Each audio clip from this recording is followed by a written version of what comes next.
So let's talk about basically being the Pete Townsend of the band. So you do all the windmills and you jump about and that kind of thing.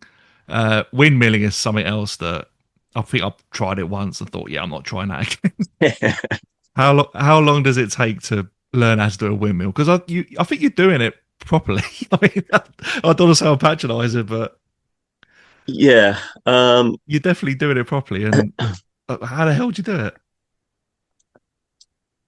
yeah, there is like a knack to doing it. I mean, Pete, he just fully goes for it, and obviously he injures himself quite a lot. I used to do that a lot more than now. I've kind of wimped out on it a little bit, and I'm a little bit more calculated in doing it. Like when I first started to try and do it, I was just doing it because it was like a cool move that I wanted to do. I wasn't in a band yet. And then I used to do these videos on YouTube and I used to try and windmill. And some of them may still be up there on YouTube. I've actually got to take them down because some of them are really embarrassing. They're not very good. Um, and I would just kind of like do one, maybe do a couple, and they were quite slow. And then as I actually got into the band, I realized that, well, I need to make this look good. I need to make it actually look proper. I'd done one video. There was a competition that the Who's website had to win something. I can't remember what it was to win. I think it was to win a guitar, and it was the best windmill kind of thing. And so I then just thought I have to win this guitar. So I then just put on a guitar, just practice doing it really fast, like really like cut my fingers and hurt myself and everything. Didn't win the guitar.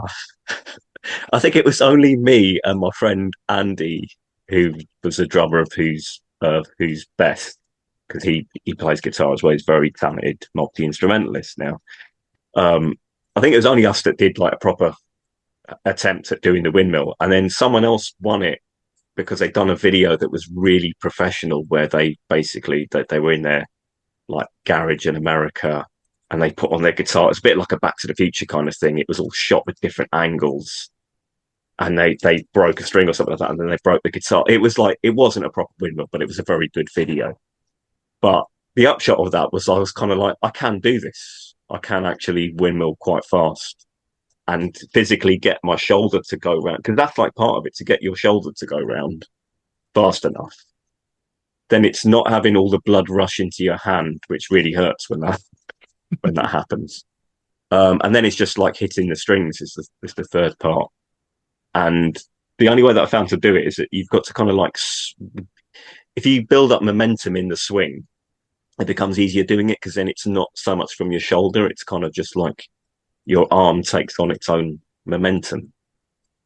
And you got to kind of like bring your arm out. Obviously, this is not going to work on, it's only work if it's a video podcast. I could try and Uh, describe it, but I'm not sure I yeah, could do a very good job. you got to sort of like lift your arm out, but bring it away from your body. And as you swing it round, and also he kind of he comes up, so he's hitting the thinner strings first. He does sometimes do a windmill in the other direction, but most of them are swinging his arms upwards. And as you get closer towards a neck, to actually bring your hand in, so it's almost like you're punching the neck. Because if you just swing your arm around and you don't take your arm away from the body and then bring it back in, you will either miss the strings completely, or you'll just like whack your hand on the controls of the guitar. Like you have to move out and in kind of thing. Um, and if it goes right, then you produce a chord, it sounds good. If it goes wrong, you either hurt yourself or you just miss it. And I do miss them like, occasionally, but not too many times.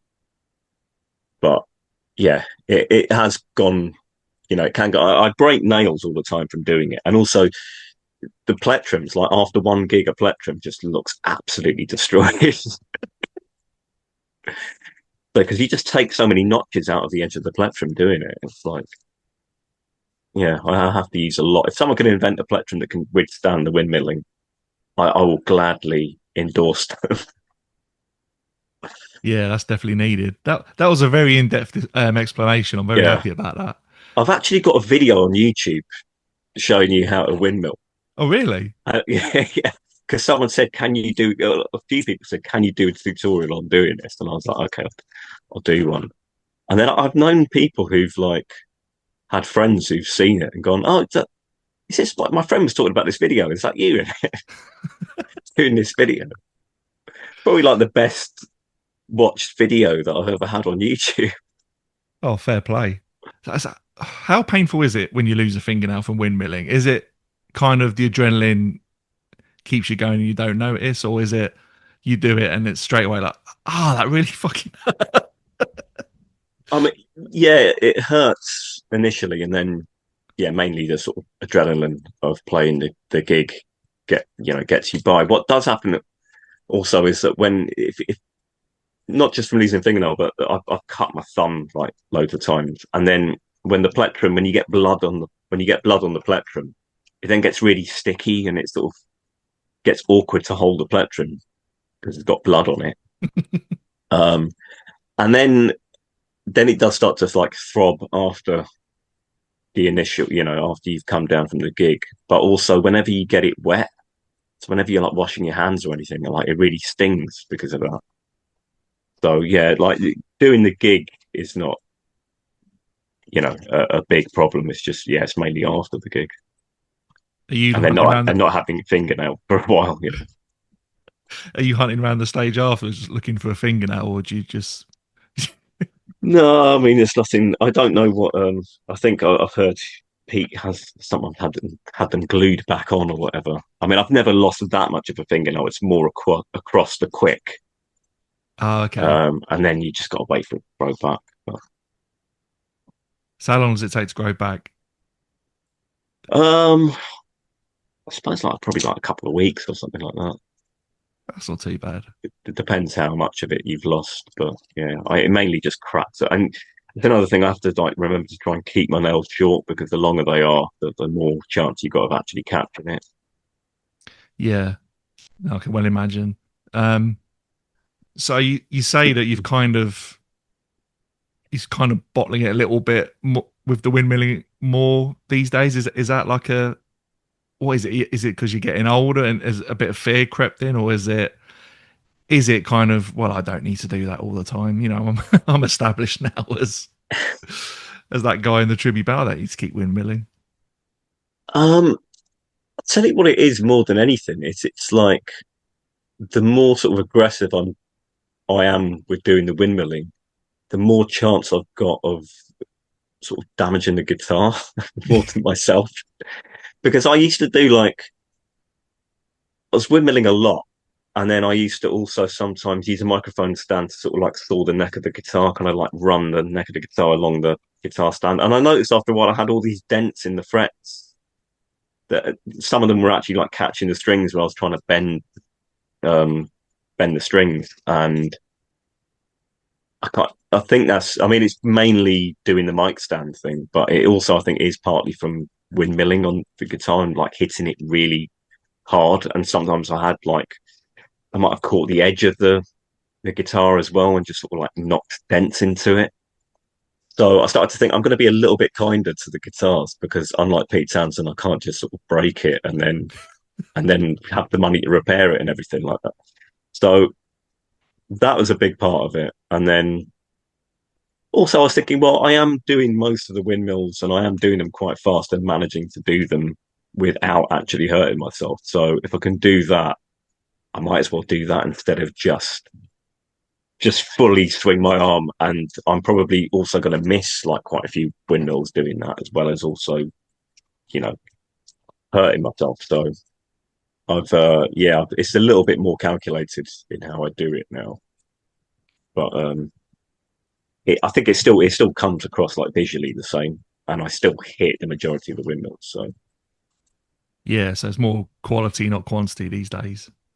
yeah, I mean, I do a lot of windmills, but I think like when I get into like a momentum of doing them, then I'm pretty much hitting every one and not at risk of like destroying my hand. Nah, sounds very sensible. Are there any of Pete's movements or actions or anything he does that you've kind of thought, oh, I'm going to start doing that, but no one's ever noticed it. It's so subtle that no one's ever picked up on it. Have you got anything like that you do? That's probably a bit of a weird question. I don't know Uh, how easy that is to answer, but I think there's a few things just from specific performances that I find funny that I might do. So a couple of them. So one of them is I think it's at the end of Won't Get Fooled Again on Shepperton. I'm pretty sure it's Won't Get Fooled Again, where he kind of struts across stage with his like fists tucked in on his chest and his elbows out, and he kind of does this little march. yeah. And it's just such a weird thing that I've only ever seen him do on that. But sometimes at gigs, I remember it and I'll do it and I'll go over to Mike. I'll just strut up to him, hoping that he sort of catches it because, it'll be quite funny. I used to do the jig on Barbara O'Reilly that he does on Charlton 74. He does a kind of like Irish jig and he's got his hands up in the air and then he's sort of like dancing across the stage. And I used to do that quite a lot, but I don't do that too much because if I'm playing my SG on that if I stop holding the guitar, it just sort of tilts and the neck dives towards the stage. I do that sometimes. There's a really weird thing that there's some version of My Wife where he's playing and he just sort of starts doing this weird little sort of like dance on stage, which I just found really funny. So sometimes I do that. And I think people are probably looking at me thinking, what the hell are you doing? Unless they've seen that version and then, then they'll know. I really want to do a kick over the microphone stand, but I've tried Oh, it a few times and I'm not quite limber enough to do it unless I put the mic stand a bit lower. Um, and I'm probably, if I do it, it'll probably be the Live Aid version where I fall on my ass. But that's on the list of things to maybe I'm going to try and take up yoga or something like that and get a bit fitter. yeah. I was watching that version of Won't Get Fooled Again from Live Aid with my mum quite recently, and gets to that bit where Pete does the kick over the stand, and you don't see it, but you can tell he's falling on his ass. Yeah, And then Roger does the whole forward roll off the drum riser, and my mum said, "Oh, it was that deliberate? Do you think they did that just for like the showmanship aspect of it?" And I think no, I think he falls on his ass, and Roger, in solidarity, then just does a forward roll. yeah, I think so. I think Pete, he did loads of those microphone kickstands and maybe he hadn't done them in a few years. Yeah. And he went over. Fair play to him for trying it after Yeah. however many 3 years of not doing it. Funny enough, right? I saw this video the other day. I can't remember. Someone posted it up, and it's a clip of the Who in 1972 on in Europe somewhere. And it's a clip I hadn't seen. That I think a little bit of it had been used in The Kids Are All Right, maybe on the credit sequence, but this was like a whole thing. And Pete, at some point, I don't see why it happens, but Pete just falls over with his guitar. And it looks like because he falls on the guitar as well. So he was falling over like even, back in the 70s. So yeah, in 85, totally forgivable.